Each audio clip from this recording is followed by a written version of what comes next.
Bonjour à tous, on se retrouve dans une nouvelle vidéo et dans cette vidéo je vais vous faire un tutoriel sur Fruity Filter. En fait le cutoff ça permet de mettre plus ou moins de low pass, soit du band pass, soit du high pass. Tout dépend de ce que vous avez activé ou sinon vous pouvez aussi mettre deux en même temps ou voir les trois. Donc en fait le cutoff c'est comme si par exemple là j'ai un low pass et c'est comme si on allait de gauche à droite comme ceci. Donc ce qui permet de donner un effet comme ceci.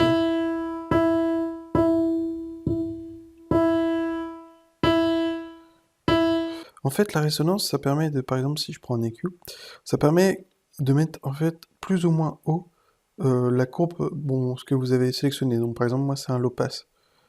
Après, ça permet de donner ça si on joue avec le cutoff. Alors que si je le mets là, si je vais à gauche, il y aura un petit peu moins.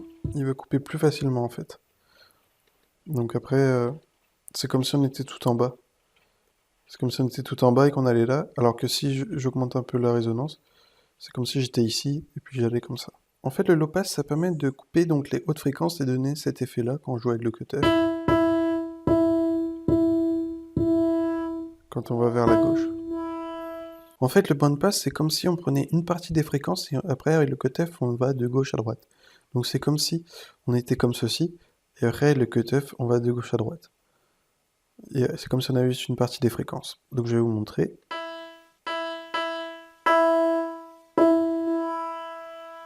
Donc ça donne ça comme effet.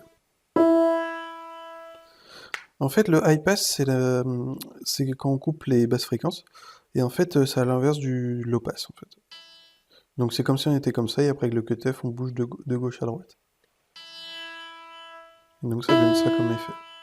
En fait, le x2, tout simplement, c'est la qualité du VST, donc du son du VST. Donc si vous mettez sur 1, la qualité sera meilleure. Par contre, vous allez perdre des CPU si vous avez plusieurs VST en oversample, donc en x2. Donc j'espère que cette petite vidéo vous aura été utile. N'hésitez pas, dans la description, il y a une formation sur FL Studio. Et au revoir.